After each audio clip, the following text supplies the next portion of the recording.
Yeah. Okay. Hey! Hey, here I am. Here's me.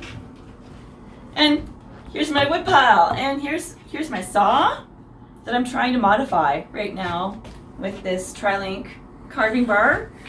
I don't know, I'm probably gonna have to end up getting a steel. I've been looking at maybe getting a 70 MSA electric steel saw because they're, you know, pretty lightweight and everything, and I'm kind of a lightweight.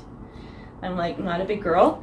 This is I think it's the base weight is 6.5 pounds on this tool, and then this bar is surprisingly heavy, and it's a little bit thicker. It's a little bit thicker than the original bar. I'll show you guys the original bar in a minute, but I mean, even though I've screwed this on, let's put it onto the light. Here, right over here. Even though I've screwed this on pretty tightly. Now I can give you the specs of this saw. The saw is a little bit larger than most people originally assume. Most people assume this saw is, you know, just kind of a real baby saw, but this is more of a sort of a teenager saw. And this is the Milwaukee Fuel Hatchet. It's like the most powerful trimmer that you can get. Usually comes with an 8-inch bar that I'll show you in a minute. This bar is a little bit thicker. You tighten the chain on this one by loosening the casing, and then you tighten this little screw right here.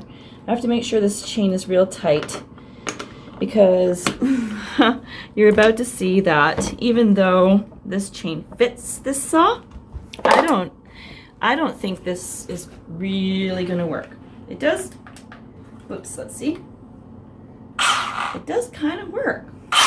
Look at that, there it goes. It's working. The problem is, and yeah, I know it's leaking. This saw typically leaks. I need to take it in and get it serviced. But it, you know, it's a typical thing for this saw for the oil container to leak a little bit, so that's a bit of a disappointment. But for the size and weight of this saw, it is really surprisingly powerful for its size and weight. And it's I'm hoping that I will be able to carve a little bit with this carving bar. It would be nicer if I could fit an 8-inch carving bar into this saw, because this is not a real big saw. But I'm not a real big person. There goes my hat. Damn. Yeah. I'm gonna grab a piece. I'm gonna grab a chunk of wood, and I'm gonna stick it in I'm gonna stick it in my jaw horse right here, and I'm gonna give this a little bit of a try. But I want to show you something first. The casing on this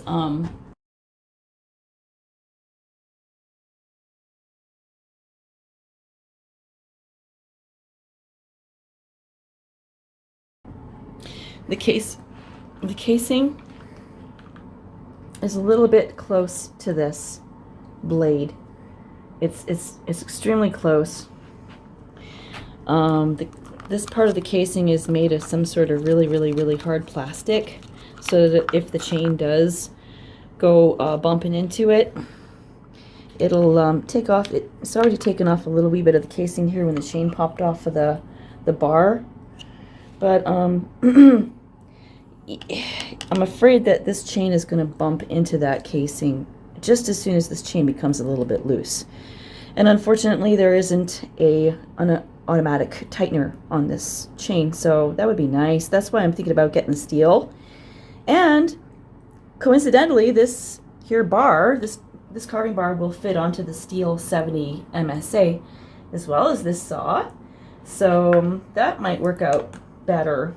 But I can't believe I actually fit this bar onto the saw. I had to get a chain which was only 45 links long. I tried 46, that wasn't quite short enough, so I had to get 45 links, and wow, it actually fits. And in a pinch, I think it would work if I needed a longer bar to cut something with this saw. But I'm thinking that it's just with the casing being just a little wee tiny bit higher than before, and with this there being so little clearance right here, because this here bar is just a little wee tiny bit wider. It's about maybe 1/4 inch wider than the original bar, and the original bar is also thinner. This here bar is a tiny bit, maybe 1/8 of an inch fatter. So when you put this on here, it doesn't quite go down all the way. It still goes down, and it still fastens on and tightens up enough that you can run the saw, but there's a small gap right here. Okay, and so now I'm going to take this bar off, and I'm going to show you what the original bar looks like, so you can see how this gap is just a little bit wider. Right, let me see. How this gap is just a little bit wider than it was before. So I probably need to move that all the way back over here. So this is the original bar that came with this piece, and I just want to show you that even though it takes the same size chain, but this bar is much thinner. It's way thinner. Got a close up? See look how thin it is? Right there.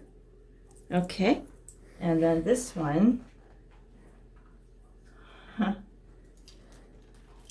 is, as you can see, that looks way thicker, but the space in between is still the same size. So it takes the same size chain. So I'm going to just quickly slip on the original chain. There we go.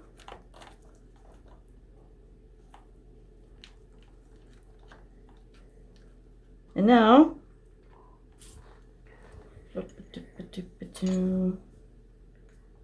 you can keep filming now. Go close. And good.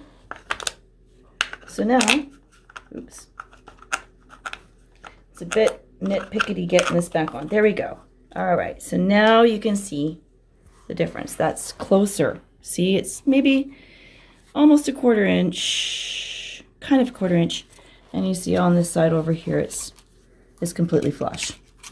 So with the bigger blade on, it pops it out just a little wee bit, like maybe about that far. And oh well, you know, I'm gonna try cutting something within it anyway. I don't know if I would recommend anybody else actually use the bigger bar setup. I'm just kind of playing around and showing that it looks like it is sort of a possibility to go ahead and make this modification. Okay, I'm going to put the carving bar on back on again now and try it on something.